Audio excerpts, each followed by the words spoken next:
ఆంధ్ర వాళ్ళు మొదటి నుంచి తెలంగాణ అస్తిత్వం మీద, భాష మీద, సంస్కృతి మీద దాడులు చేస్తూనే పోతున్నారు. దోపిడి దొంగలు చేసే పని ఇది. బ్రిటిష్ వాళ్ళు వచ్చి దేశాన్ని దోచుకున్నప్పుడు, అంతకంటే ముందు ఫ్రెంచ్ వాళ్ళు, పోర్చుగీస్ వాళ్ళు దోచుకున్నప్పుడు మీ దగ్గర ఏముంది, దరిద్రం ఉందని చెప్పేవాళ్ళు.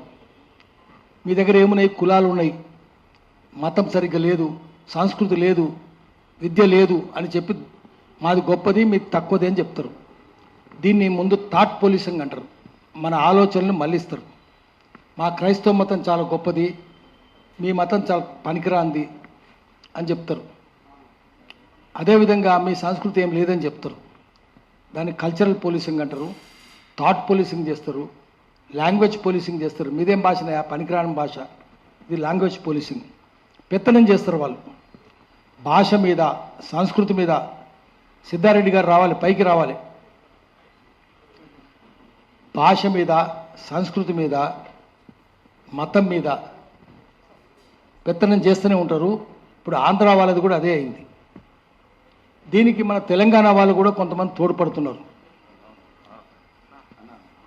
ఎందుకంటే మన వాళ్ళు చాలా కాలం బానిసత్వంలో మునిగినారు. తెలంగాణ వాళ్ళు 56 నుంచి, అంతకంటే ముందు కాదు కానీ 56 నుంచి.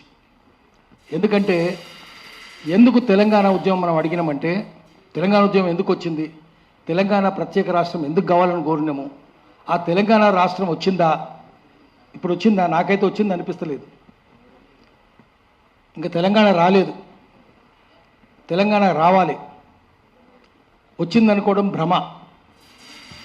ఎందుకంటే అది ఏ ప్రభుత్వం అన్నా ఉండనివ్వండి, ఏ పార్టీ అయినా అధికారంలో ఉండనివ్వండి, తెలంగాణ ప్రజలకు ఈ 14 ఏళ్ళలో ఒరిగిందేమి లేదు. ఇప్పుడు అంతకంటే అసలు లేదు. ఏం జరుగుతుంది, ఏం చేస్తారంటే, ఆంధ్ర తెలంగాణ కలిసి ఉన్నప్పుడు తెలంగాణ సఫర్డ్ ఇర్రెవర్సిబుల్ మైనారిటీ మనది. ఆంధ్రలో ఆ ఎమ్మెల్యేలు వాళ్ళు 3x200 మంది, ఆంధ్రోళ్ళు 200 మంది, 200, 3x200, 2 వంతులు అంటే 200. ఒక వంతు అంటే 100నే తెలంగాణ వాళ్ళు. 294 మంది అంటే 300 అనుకుందాం. వాళ్ళదే చివరికి డెమోక్రసీలు ఏమవుతుంది? In democracy only heads are counted, not brains. మెదస్సును లెక్క పెట్టరు, చేతులు లెక్క పెడతారు. వాళ్ళు 200. నారాయణ సాగర్ ఎక్కడ కడదాము? తెలంగాణ ముగిసినాక, సరిహద్దులు ముగిసినాక కడదాము. సరిహద్దులు మునిగే తెలంగాణలో ఉండాలి, పారేదే ఆంధ్రలో ఉండాలి. మొత్తం వాళ్ళే మెజారిటీ. ఎవరైనా వస్తే తెలంగాణ వాళ్ళు ముఖ్యమంత్రులుగా వాడు చెప్పినట్టు వినాలి. పివి నరసింహారావు దేశంలో మైనారిటీ ప్రభుత్వాన్ని 5 ఏళ్ళు నడిపిండు, కానీ ఇక్కడ మెజారిటీ ప్రభుత్వాన్ని 6 నెలలు నడపలేకపోయిండు, దించి పారేసిండ్రు. చెన్నారెడ్డి 2 సార్లు దించేసిండ్రు, 2 సార్లు గెలిపించిన. అంజయ్య మహామానవతావాది, ఆయన దించి పారేసిండ్రు. ఇక అంతా వాళ్ళే ఉంటారు. కాబట్టి మన ఎమ్మెల్యేలంతా వాళ్ళకి బానిసలై ఉంటారు. పదవి ఇచ్చేది వాడే, పైసలు ఇచ్చేది వాడే, ప్రాజెక్టులు ఇచ్చేది వాడే. కాబట్టి వాడిని చేతుల బానిసలై ఉన్నారు. ఇప్పుడు కూడా అదే మనస్తత్వం కొనసాగుతున్నది. తెలంగాణ వచ్చినాక కూడా మన ముఖ్యమంత్రి కూడా అట్లే ఉన్నాడు. ఏం తేడా ఉంది? నిన్నటిదాకా లాస్ట్ ఇయర్ రేవంత్ రెడ్డి ముందు కేసీఆర్ ఋషిలాగా కనిపించాడు. ఈ ఏడాది మహా ఋషిలాగా కనిపిస్తున్నాడు. ఆయన ఏం ఎదుగుతలేడు, కానీ ఈయన తగ్గిపోతున్నాడు. ఈయన దీన్ని ఎంకరేజ్ చేయదు కదా. ఎందుకు ఎంకరేజ్ చేస్తున్నాడు? తప్పును తప్పనాలి కదా. పవన్ కళ్యాణ్ వచ్చి మన అందరు హెచ్చరించిపోతాడా? ఏం చేస్తుంటాడు రేవంత్ రెడ్డి? ఎట్లా మాట్లాడతాడు? మీడియా ఏం మాట్లాడుతుంది? ఇక్కడ ప్రధాన స్రవంతి మీడియా అంతా వాళ్ళదే కదా, ఇప్పటికి వాళ్ళదే కదా, సినిమాలన్నీ వాళ్ళే కదా, వ్యాపారాలన్నీ వాళ్ళే కదా, కంపెనీలన్నీ వాళ్ళే కదా, ఇప్పటికి వాళ్ళే. మరి ఇష్టం వచ్చినట్టు చేస్తుంటారు, భాషను ఎక్కిరిస్తారు. వానికి బుద్ధి లేదు. వాడు ఎవడో ఉండే జంజాల పాపయ్య శాస్త్రి, ఆయన ఏమన్నాడు? తెలంగాణది తౌరక్యాంధ్ర అన్నాడు, అంటే టర్కిష్ తెలుగు అట. నీకు బుద్ధి ఉందా? తెలంగాణలో అసలు సిసలు తెలుగు ఉంది. తెలంగాణలో సామెతలు ఎవరు చెప్పిర్రు? మొన్న గరికపాటి చెప్తున్నాడు, చక్కటి భాష తెలంగాణది అని. త్రిపురేణి గోపీచంద్ కూడా చెప్పిండు, అద్భుతమైన భాష తెలంగాణలో ఉన్నది, చక్కటి సామెతలు ఉన్నాయి, చక్కటి నుడికారాలు ఉన్నాయి. ఈ నుడికారాలు పూర్వం మా దగ్గర కూడా ఉండేది, కానీ ఇంగ్లీష్ చదువులు వచ్చి, కాలువలు వచ్చి మొత్తం కొట్టుకుపోయినాయి. జొన్నలు తినే వాళ్ళ భాష అని చెప్పి ఈసరించుకున్నారు. అవి అట్లా పోయి నదుల్లో, కాలువల్లో పడిపోయి సముద్రంలో కలిసినాయి, బంగాళాఖాతంలో కలిసినాయి. కానీ హైదరాబాద్కి వస్తే, కర్నూలుకి వస్తే చక్కటి భాష కనిపిస్తుందని త్రిపురనేని గోపిచంద్ రాసుకున్నాడు. మరి వాళ్ళకి తెలుసా ఈ సంగతి? త్రిపురనేని గోపిచంద్ ఎవరో కూడా తెలియదు వాళ్ళకు. చక్కటి భాష, ఏ భాష చెప్పినా కూడా సామెతలు, నుడికారాలు అద్భుతం. నీ దగ్గర ఏమున్నాయి? నువ్వు ఇంగ్లీష్ గులాం అయినావు, ప్రతిదీ ఇంగ్లీషే కదా నీది. ఒకటి. తర్వాత ప్రతిదీ ఉర్దే. వాడిని తెలియని విషయం ఏంటంటే అంత ఉర్దే వాని భాషలో. వానికి ఉర్దూ అనే సంగతి తెలియదు. వాడు మాట్లాడేది ఉర్దే. కుర్చీ ఉర్దూ తెలుగు, వాడు అనుకుంటుండు తెలుగు అనుకుంటుండు. కుర్సీ ఉర్దూ, కుర్సీ అది కుర్చీ అయింది. చెప్పలు ఉర్దూ. కలం, కలం అంటే బలపం ఒరిజినల్గా. పట్టి, పట్టి కాయ, కలం కాయ, నీ పలకేది నీ బలపం ఏదని. కలం ఉర్దూ, బలపం అని ఒరిజినల్ కాదు, పెన్ అయింది చివరికి. జుల్ఫాలు, రేష్మి జుల్ఫే, పట్టు లాంటి ఎంట్రుకలు, తలెంట్రుకల్ని జుల్ఫే అంటారు. జుల్ఫాలు, జుల్ఫాలండి ఉర్దూ. మద్దతు వాపసు తీసుకున్నారు, మద్దతు ఉర్దూ వాపసు ఉర్దూ. తాజా ఖబర్ అండి, తాజా ఉర్దూ, ఖబర్ ఉర్దూ. నీది ఏ ఉర్దూ అది? మా ఇలాకా మనిషి అండి, తెలంగాణలో ఎవరు అంటారు? మా ఇలాకా మనిషి ఎవరు అన్నారు? మా తాలూకు మనిషి అండి, సంబంధించి. తాలూకు అంటే సంబంధం, ఉర్దూ. తాలూకా అంటే కూడా సంబంధించిందని. తాలూకా అనేది కూడా, జిల్లా అనేది కూడా ఉర్దే. సర్కార్ జిల్లాలో అసలు తెలుగు అండి అంటాడు. సర్కార్ ఉర్దూ, జిల్లా ఉర్దూ, అసలు ఉర్దూ. తెలుగు అనేది ఒకటే తెలుగు. అసలు ఉర్దూ, నకలు కూడా ఉర్దూ. దరఖాస్తు దాఖలు చేసినారు, దరఖాస్తు ఉర్దూ, దాఖలు ఉర్దూ. దరఖాస్తు తెలుగా? ఉర్దూ. దాఖలు ఉర్దూ, దాఖలు చేసి దఖలు పరచడం. ప్రతిదీ ఉర్దే. వాడికి తెలియదు. నేను ఎప్పుడు చెప్తుంటా, మీకు ఉర్దూ అని తెలియదు, మీకు తెలియదనే సంగతి కూడా మీకు తెలియదు. ఏం తెలుస్తుంది వానికి? బావిలో కప్పాలి కదా వాళ్ళు. పత్రికల్లో కూడా తప్పులు వస్తుంటాయి. తెలంగాణలో రథం వస్తుంటే రథం అంటారు, ఆంధ్ర వాళ్ళు ఏమంటారు? రథం. రథమా అది? రథమా? రథం అది. పొట్టల చుక్క గూటెన్బర్గ్ తయారు చేసినప్పుడు ఆ లెటర్స్ కంపోజ్ చేయడం, ఫౌండరీ పట్టిక తయారు చేసి తయారు చేద్దురు. గూటెన్బర్గ్ జర్మనీ అయినా కనిపెట్టాడు. దాంట్లో చుక్క రాదు, కడుపులో చుక్క రాదు. కంఠం ఉందనుకోండి, కడుపులో చుక్క రావాలి. మేము జర్నలిజం చేసినప్పుడు కంఠమని రాస్తే వద్దు నాయన, గొంతుని రాయన ఆయన, ఎందుకంటే అది కమ్రమని ప్రింట్ అవుతుంది. జగన్నాథ, జగన్నాథ అనాలి, పుట్టల చుక్క రాదు, జగన్నాథ అవుతుంది.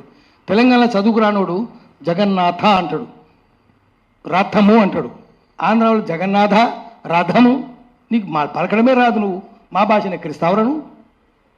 సినిమానికి ఎవరికైనా వస్తుందా? చదువు ఉందా?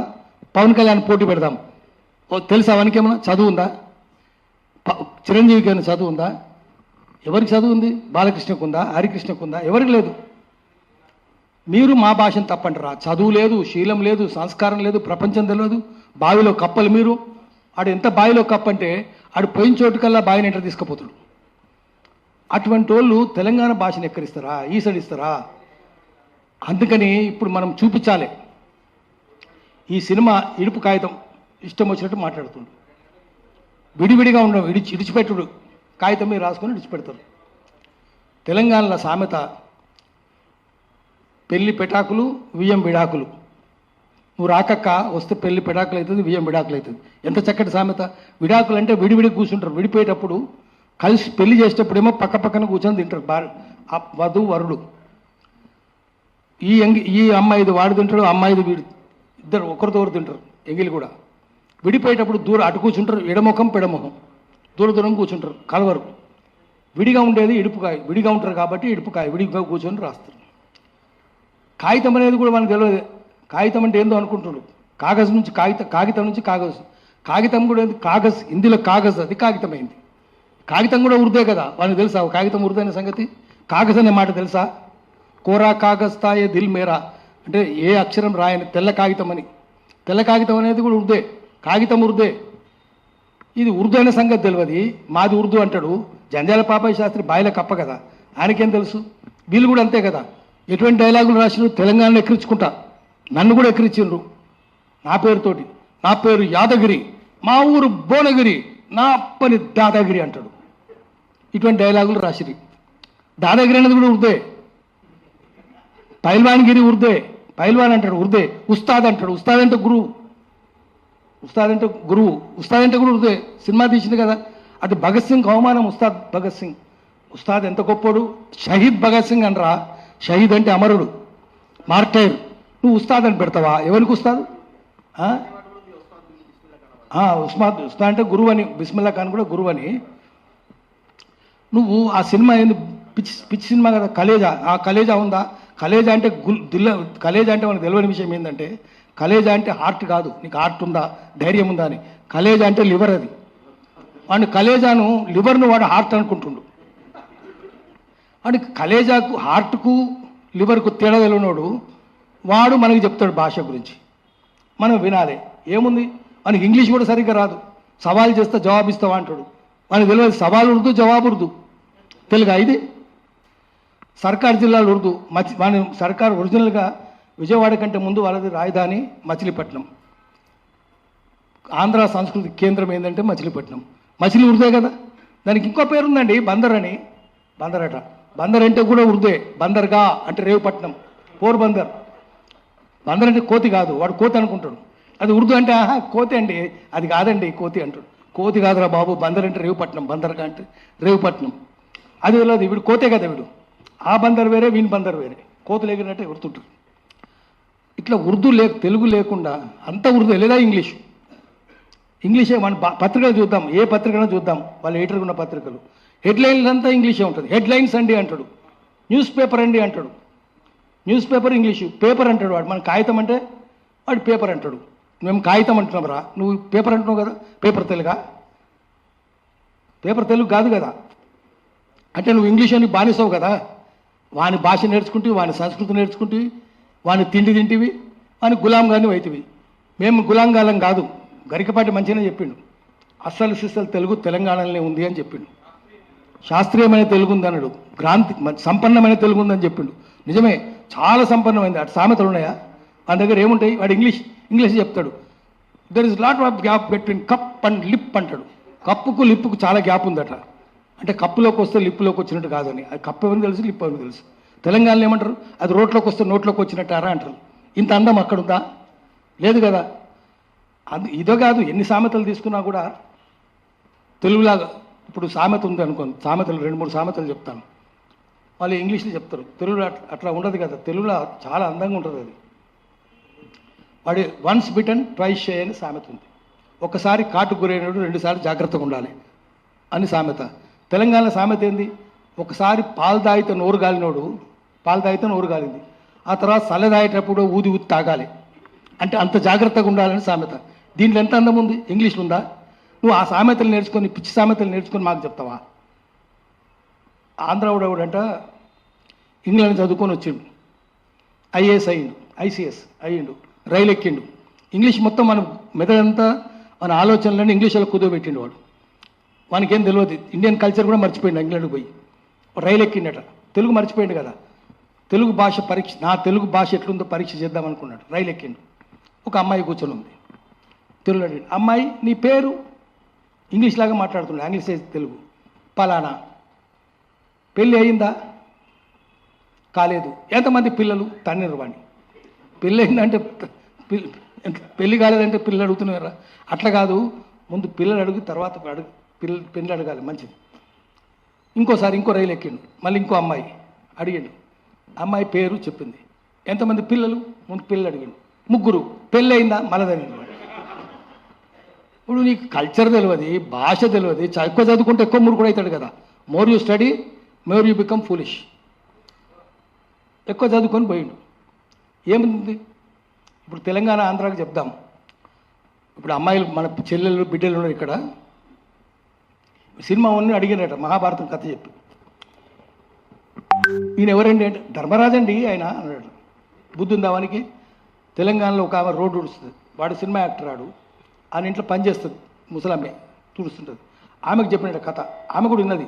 అమ్మ ఈయన సంగతి ఏంటంటే, ఆయనే ధర్మరాజు సారు, జూదం ఆడతాడు సారు, ఆడుతాడు, పెళ్ళాన్ని పెడతాడా సారు, పెట్టిండు, బట్టలు ఇప్పుతుంటే చూస్తుంటాడు సారు, ఆయనేం ధర్మరాజు సార్ అన్నదట. ఇప్పుడు తెలంగాణ చదువురానామకు తెలివి ఉందా? ఆ సినిమా యాక్టర్ తిరుగుందా? వీనికే కదా జ్ఞానం ఉన్నది. ఈ క్రిటికల్ థాట్ కూడా ఉంది. చదువురాను క్రిటికల్ థాట్ కూడా ఉంటుంది, జ్ఞానం ఉంటుంది, క్రిటికల్ థాట్. చదువుకున్నాడు కొట్టుకుపోతాడు, దాంట్లో వరదలు కొట్టుకుపోతాడు. ఇప్పుడు ఇవన్నీ మన చర్చ పెడుతున్నాడు ఇటుపు కాగితం అని. ఎందుకంటే తెలంగాణ ఆంధ్ర ఇటుపు కాగితం అయిపోయింది, 14 ఏళ్ళు అయిపోయింది. మళ్ళీ కలవాలనుకుంటున్నాడు. కలిస్తేందుకు దొడ్డిదారిని వస్తున్నాడు అన్నట్టు, తన్నుకుంటూ వద్దామనుకుంటుడు. నీ భాషను ఎక్కిరించి, సంస్కృతిని ఎక్కిరించి, ప్రజలను ఎక్కిరించి రావాలనుకుంటుడు. అందుకనే మళ్ళీ మనం బెత్తం పట్టుకోవాలి. ఒక్క విషయం చెప్తాం, మనకు తెలంగాణ అయితే రాలేదు. మార్క్సిజంలో ఒక శాస్త్రం ఉంటుంది, దాని పేరు ఎపిస్టిమాలజీ, అంటే సత్య శోధన శాస్త్రం. సత్యాన్ని చేరుకోవాలంటే సత్యానికి శత్రువులు ఎవరో ఆ శత్రువులను సత్యం నుంచి విడదీయాలి. You separate enemies of truth from truth. సత్యానికి శత్రువులను విడదీయాలి. ఎవరెవరు శత్రువులు అంటే లైస్, అబద్ధాలు, ఇది మోసం, మిస్చివస్. రెండవది అసత్యాలు, చిన్నపిల్లలు చెప్పేది, ఇన్నోసెంట్. మూడవది అర్ధసత్యం, ఈ రెండింటికంటే ప్రమాదం అది, ఆఫ్ ట్రూత్. డిస్టార్షన్, వక్రీకరణ ఒకటి. ప్రివారికేషన్, ఇప్పుడు చెప్పరు రేపు చెప్తారు, అడిగినప్పుడు చెప్పాలి కదా, అది కాదు. సాఫిస్ట్రీ, అన్నిటికంటే ఇంకా పెద్ద శత్రువు ఏంటంటే మార్క్సిజంలో కూడా ఏం చెప్తారంటే డీజనరేట్ సాఫిస్ట్, అంటే దిగజారిన మేధావి. సాఫిస్ట్ అంటే మేధావి, SOPHAST, మేధావి. అది కూడా శత్రువే, సత్యానికి శత్రువు. వాడిని సత్యాన్ని, నిజాన్ని అబద్ధమని నమ్మిస్తాడు, అబద్ధాన్ని నిజమని నమ్మిస్తాడు. కాబట్టి సాఫిస్ట్ కూడా దొంగనే. అన్నిటికంటే పెద్ద శత్రువు, వర్స్ట్ ఎనిమీ ఆఫ్ ట్రూత్ ఏంటంటే fact. Fact is the worst enemy of truth. వాస్తవం ఏంది, సత్యం ఏంది? ఆయన సైకిల్ తొక్కుతున్నాడు, వాస్తవం అంటే చెప్తా. సైకిల్ తొక్కుతున్నాడు, తొక్కుతున్నాడు, కాళ్ళు ఆడుతున్నాయి, ఆడుతున్నాయి, పిడలు తిరుగుతున్నా తిరుగుతుంది, చైన్ తిరుగుతున్నా తిరుగుతుంది, చక్రం తిరుగుతున్నా తిరుగుతుంది, దమ్ము తీస్తున్నా రొప్పుతున్నాడండి, చెమట పడుతుందండి. ఇదంతా వాస్తవమే కానీ సత్యం కాదు. ఎందుకంటే వాడు స్టాండర్డ్ సైకిల్ తొక్కుతున్నాడు. అది ఫ్యాక్ట్ వేరు, ట్రూత్ వేరు. నడుస్తున్నాడు, ట్రెడ్మిల్ మీద నడుస్తున్నాడు, ఎక్కడ పోతాడు? ఇప్పుడు తెలంగాణ వచ్చింది అనేది కూడా ఫ్యాక్టే కానీ ట్రూత్ కాదు. కాబట్టి మళ్ళీ మనం తెలంగాణ తెచ్చుకోవాలంటే తెలంగాణ ద్రోహులు ముందు మన ఇంట్లోనే ఉంటారు, బయట ఉండరు. దొంగలకు సద్దులు మోసే లంగలు పంచమాంగ దళం అంటారు, అంటే మన దగ్గర ఉంటారు, శత్రువులకు సహకరిస్తారు. ఆ పంచమాంగ దళాన్ని గుర్తుపట్టాలి, ఏరాలి, ఒక్కొక్కరు తీసుకొని బడత తీసుకొని పొట్టు కొట్టాలి. మళ్ళీ తెలంగాణ ఉద్యమం రావాలి. ముందు మన ఇంటి దొంగల పని పట్టాలి, తర్వాత బయట పడతాం. ఈ దొంగలు వస్తున్నారంటే, ఈ ఇరుపు కాగితం మాట్లాడుతున్నారంటే, చిరంజీవి లాంటి వాడు మాట్లాడుతున్నాడు, పవన్ కళ్యాణ్ మాట్లాడుతున్నాడు, దొంగలందరూ మాట్లాడుతున్నారంటే మన ఇంటి దొంగలను మద్దతు చూసుకొని చేస్తున్నారు. అందుకని ముందు ఇంటి దొంగలను భరతం పడదాం, మనం గ్రహిద్దాం, భరతం పడదాం. అప్పుడు అసలు తెలంగాణ వస్తుంది. ప్రజా తెలంగాణ కోసం, ప్రజాస్వామిక తెలంగాణ కోసం అందరం కలిసి ఉమ్మడిగా పోరాటం చేద్దాము. అప్పుడు ప్రజల రాజ్యం వస్తుంది. నమస్కారం.